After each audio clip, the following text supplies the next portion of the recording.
not incidental. Somebody made $100 million and now don't have to talk to that artist or none of their crew, don't have to validate none of their contracts, now only got to deal with the mama. Up until now, many comedians and actors in the Hollywood industry have shared their thoughts on the passing of Paul Mooney. However, a significant and surprising revelation has recently emerged, courtesy of none other than Katt Williams. That's why people believe in rituals right there, is because, well, why would he lie? I don't know why liars lie. Williams, renowned for his knack for exposing truths, recently targeted one of the elites, Steve Harvey. Williams suggested that Harvey might have borrowed elements from Mark Curry's portrayal of Mark Cooper in Hangin' with Mr. Cooper for his own series, The Steve Harvey Show. Williams also dissed Harvey's acting chops, skewering Harvey's claim that he didn't want to pursue a film career. Quote, "You couldn't be a movie star," Williams said. "There are 30,000 new scripts in Hollywood every year. Not one of them asks for a country blumpkin dude that can't talk good and look like Mr. Potato Head. There ain't none. You have to have range." Moreover, during a recent episode of the Club Shay Shay podcast, the actor-comedian adopted a critical stance towards fellow comics Cedric the Entertainer, Steve Harvey, and Ricky Smiley. Williams, in conversation with host Shannon Sharp, sought to address what he perceived as falsehoods spread about him by what he referred to as lowbrow comedians on Sharp's show. In his discussion, Williams characterized Cedric, Harvey, and Smiley as a collective gang. He asserted, quote, "For 30 years, they're a group. These aren't three random guys. All of these dudes are co-entwined and they share secrets, and this is the age of truth." Williams accused Cedric the Entertainer of pilfering a joke from his comedy set in the late 90s, a joke he also performed on the BET program Comic View. Describing the situation, Williams stated, quote, "This is not just a random joke. This is my very best joke, and it's my last joke, and it's my closing joke. 1998, I'm doing this joke. It's on Comic View. Cedric comes to the Comedy Store. He watches me in the audience. He comes backstage. He tells me what a great job I did and how much he loves the joke. 2 years later, he's doing that as his last joke on the original Kings of Comedy, and he's doing it verbatim. And now he is all up to talk about his fellow comedian Paul Mooney's death. In the domain of legendary comedians, one luminary distinguishes himself by not only eliciting laughter, but also fearlessly addressing the pressing issues of racism and discrimination with his comedic brilliance. Paul Mooney was a trailblazer who consistently confronted Hollywood, unafraid to hold it accountable for what he perceived as instances of racism and colorism. Things can be too black, but they can never be too white. They can't be white enough. Now, you've heard white people go, "That's too black." No one goes around saying that's too white. Paul Mooney's legacy in the heart of Hollywood unfolds as a mesmerizing and complex narrative that delves deep into the underbelly of the entertainment industry, laying bare both its allure and its sinister undercurrents. The comedian passed away in 2021 due to a heart attack. Nevertheless, fans are now raising questions about whether Paul's demise was a result of natural causes or if foul play was involved. Why is everyone giving his exit the side eye, you ask? Well, buckle up, because Mooney had a reputation for spilling the tea like nobody's business. With a bold as brass attitude, he was all about exposing Hollywood's dirty laundry. The man had zero chill when it came to calling out the wickedness lurking in the glamorous world of celebrities. For more than 3 decades, Mooney's unique position, orbiting the iconic Richard Pryor, not only provided him with a front row seat, but also granted him an insider's pass to the inner sanctum of Tinseltown. In this distinctive role, he bore witness to the unsavory facets of racism, power dynamics, and disloyalty that festered beneath the veneer of glitz and glamour. Indeed, personality-wise, Paul Mooney was often described using terms like cocky, straightforward, sharp-tongued, and rude. However, Mooney himself acknowledged that he drew inspiration for his comedy from his own life experiences. There's 52 cards in the deck. Let's play the Jew card. Let's play the card. Let's play the card. Let's play the card white folks are born with in their the MasterCard. In a revealing 2008 interview with Real Black TV, Paul Mooney provided tantalizing insights into the intricate dance of race, reputation, and compromise that characterized Hollywood. With a smile, he provocatively quipped, quote, "Hollywood's interesting. They like you a certain way when you're black. You damn near have to be a black Anglo-Saxon." This candid admission hinted at the industry's inherent bias, one that demanded black artists to conform to a specific image, sacrificing their true selves for a chance at acceptance. Mooney, however, refused to conform.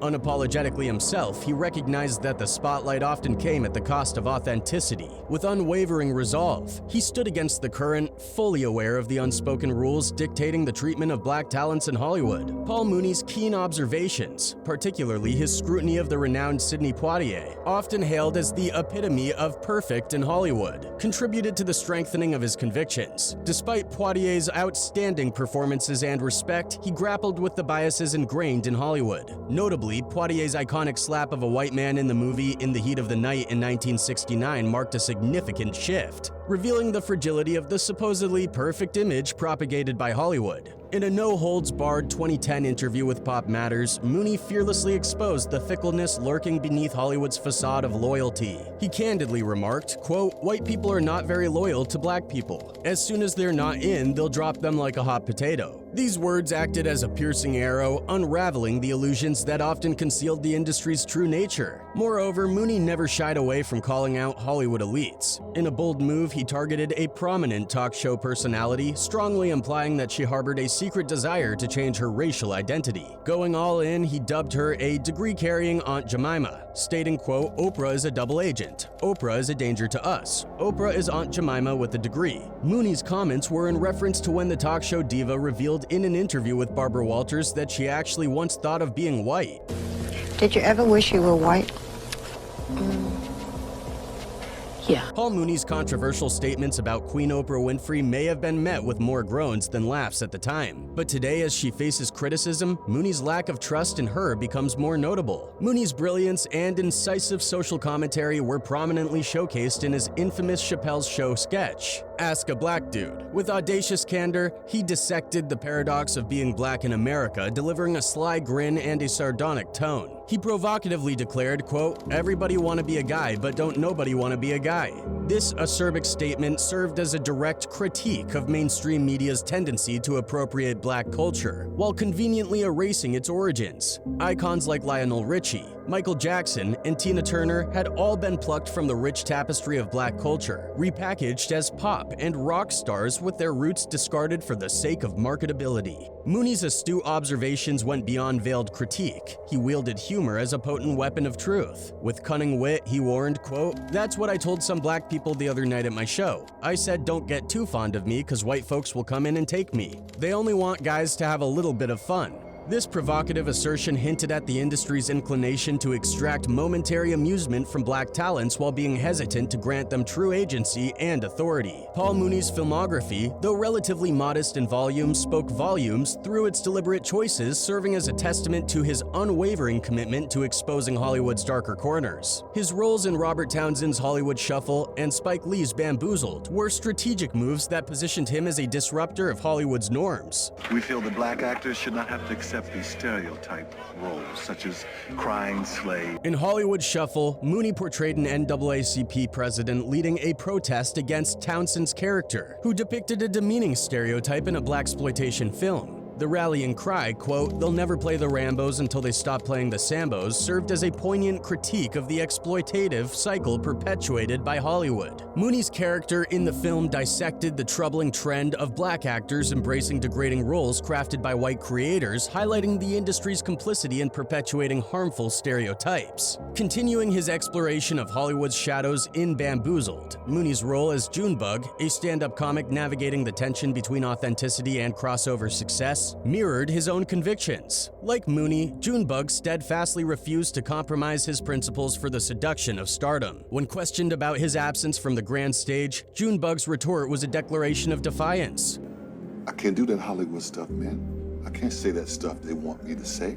The parallels between Junebug's fictional struggle and Mooney's real-life journey were striking. Across his career, Mooney remained unwavering in the face of Hollywood's tempting promises, steadfastly resisting the allure of wealth and fame. He emerged as a guardian of authenticity in an industry that frequently prioritized appearances over substance. Junebug's declaration that he was, quote, "funny as hell," echoed Mooney's own mastery, symbolizing an unyielding dedication to unapologetic truth-telling. Meanwhile, fans continue to honor and preserve Paul Mooney's legacy by reflecting on the numerous instances when he fearlessly called out Hollywood and its elites. One of them wrote, quote, "You can't be mad at the man. He knows his worth and he won't ever give up his dignity. He always got his point across one way or another. A lot of folks said Dr. Dre was difficult to work with, but at the end you always ended up with a flawless routine and song. Another one added, Paul Mooney is one of Dave Chappelle's role models and taught him some of the game and helped him realize his worth, to eventually leave Hollywood because Paul was never going to sell out for Hollywood. One more fan wrote, quote, Mr. Mooney is an icon. I listen and watch his old stand-ups from time to time and I still laugh as hard as I did when I watched and listened the first time. He's more of a truth teller, and most of the things he said in the past are just as relevant today as they were back then. Nevertheless, it seems that Hollywood didn't take long to retaliate. Speculation abounds that the timing of Mooney's controversies hitting the headlines was no mere coincidence. Whispers suggest that Hollywood might have been orchestrating behind-the-scenes maneuvers, leveraging the media to expose his perceived missteps in an effort to silence him. One particularly damning allegation that sent shockwaves through the industry was the claim that Mooney had committed a serious offense against Richard Pryor's son. In 2019, Richard Pryor's former bodyguard, Rashawn Khan, publicly asserted these shocking accusations. In an interview with Comedy Hype, Khan boldly stated that Mooney had engaged in this reprehensible act when Pryor's son was just a child. Adding to the gravity of the situation, Khan disclosed that Pryor himself had expressed a desire to see Mooney face dire consequences for the alleged incident. I think if Paul Mooney would come out with the gay folks call come out of the closet, he would be one of the top comedians. Further fuel the fire, Jennifer Lee Pryor, Richard Pryor's widow, affirmed the allegations made by Khan. The unfolding truth seemed to gain momentum, with Pryor's son eventually confirming that he had been a victim of the crime. However, he never explicitly named Mooney as his assailant. Despite the serious allegations, no formal charges were ever brought against Mooney during his lifetime. Tragically, Mooney passed away on May 19, 2021 at the age of 79, leaving behind a legacy overshadowed by controversy and unanswered questions. His representative, Cassandra Williams, confirmed the news, stating, quote, "It just happened." She confirmed that the comedian had no prior health issues, making his death even more shocking. Williams added, quote, "He was with family, it was in his home." Mooney's Twitter account seemingly confirmed the news as well, with a tweet expressing gratitude and acknowledging the outpouring of love. Quote, "Thank you all from the bottom of all of our hearts. You're all the best. Mooney World, the godfather of comedy. One moon, many stars. To all in love with this great man, many thanks." Furthermore, in 2021, comedian Pierre shared a personal and heartfelt account of his experiences and interactions with the iconic comedian Paul Mooney. He started by recalling his initial encounter with Mooney in 1987 when Mooney opened for Eddie Murphy during the Raw tour. Pierre was profoundly affected by Mooney's fearless and unapologetic commentary about white people, a style of comedy he had never witnessed before. And I remember hearing this guy was talking about white folks so bad. And I was like, who is this dude? Man, to just talk about white folks like crazy. I never heard nobody talk about white people like that before. Pierre's admiration for Mooney deepened as he recounted frequenting the Comedy Store in Hollywood, a revered hub for comedians. Mooney held a distinctive position at the club, consistently performing last and captivating the audience with unfiltered truth-telling. Pierre underscored that Mooney's candid approach often led white audience members to leave the room within minutes, a testament to his uncompromising style. I remember Paul Mooney would always go on last. He would pretty much run that room full of white folks up out of there quickly, you know? I mean, within about 20 minutes of his act, white folks were popping up like toast because he kept it real. Despite the divisive reactions, Mooney's impact on fellow comedians, including Pierre, was profound. Pierre expressed the relief and joy he experienced watching Mooney tackle subjects that many people wanted to discuss, but were hesitant to. Mooney became a voice for those who shared similar perspectives. As their friendship developed over time, Pierre shared lighthearted anecdotes about his interactions with Mooney, playing on his last name with a racial slur. Nice to call him the coke comedy. And he said, what does that mean? What does that mean, coke comedy? Like, nigga, everybody's doing it, but don't nobody want to mention it.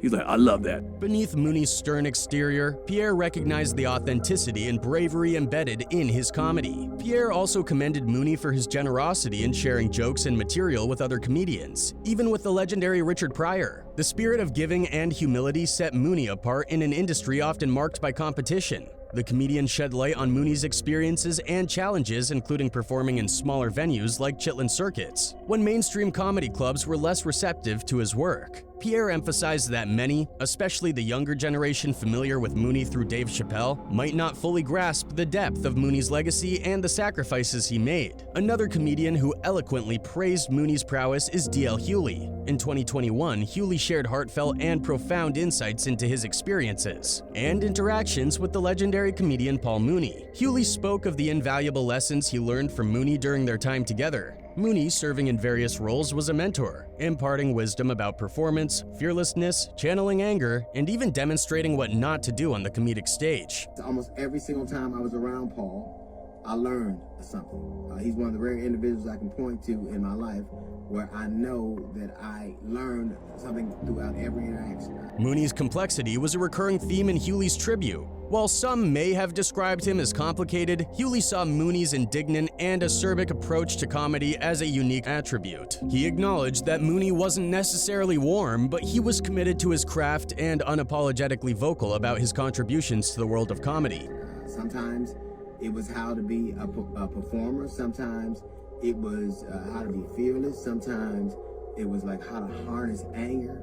Paul Mooney's appearance on Dave Chappelle's groundbreaking television program, Chappelle's Show, marked a transformative moment that introduced him to younger generations, leaving an indelible mark on comedy. In a candid moment captured by TMZ in 2021 outside the Soho Grand Hotel in New York City, Chappelle openly expressed his deep respect and admiration for Mooney. The man who had gained widespread recognition as a writer for the comedy icon Richard Pryor received heartfelt words from Chappelle that resonated with the comedy community and fans alike. Chappelle's reverence for Mooney was palpable as he declared, "I want to shout out every comedian on earth, one of the best that ever did it, one of the first black people ever in the Writers Guild. Paul Mooney will be sorely missed and wildly remembered." This tribute encapsulated Mooney's remarkable contributions to the world of comedy. What's more, even the controversial Steve Harvey had positive things to say concerning the comedian. Please welcome to the stage, show your love for the one and only Mr. Paul Mooney. His brilliant, groundbreaking comedy opened doors and paved the way for a whole new generation of today's black comedians. In 2021, Steve Harvey shared a poignant and detailed tribute to the iconic comedian Paul Mooney on his radio show.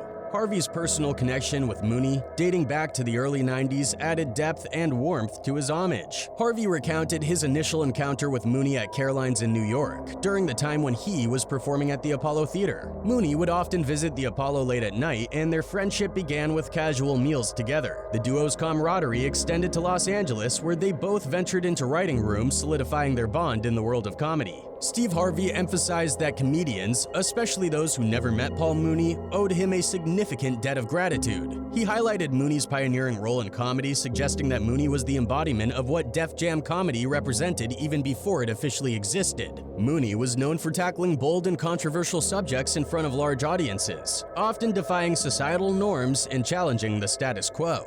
You motherfucker! See, that's the ultimate compliment when you get called a couple of MFs. That's when they love you for real. Furthermore, Harvey underscored that Paul Mooney played a pivotal role in shaping the careers of some of the greatest comedians. His influence extended beyond merely providing jokes. He played an essential part in the success and growth of legends such as Richard Pryor, Flip Wilson, and Red Fox. His contributions were foundational in molding their comedic identities and voices. However, what's even more alarming is the observation that Mooney faced a similar targeting, akin to the current situation with Katt. Currently, Katt is taking a prominent stance in shedding light on the industry's questionable practices. According to reports, Mooney was allegedly ousted because he consistently spoke out against the nefarious actions within the industry. Regardless of the controversy surrounding Mooney, he undeniably left behind a significant legacy in the world of comedy. Renowned for his sharp wit and fearless approach to addressing social issues, Mooney stood as a respected figure in the industry. His impactful contributions to popular shows like In Living Color and Chappelle's Show solidified his status as a talented comedian.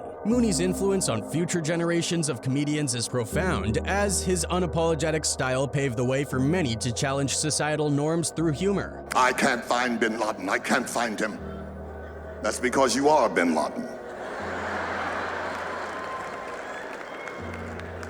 Paul Mooney transcended the role of a mere comedian. He was a cultural provocateur, a truth seeker, and a herald of uncomfortable truths beneath the glamorous veneer of Hollywood. Through his astute observations and audacious refusal to conform, he peeled away layers of illusion to expose an industry built on exploitation and artifice. His legacy will forever be intertwined with his fearless commitment to shedding light on the shadows of an industry that reveled in secrets and false pretenses.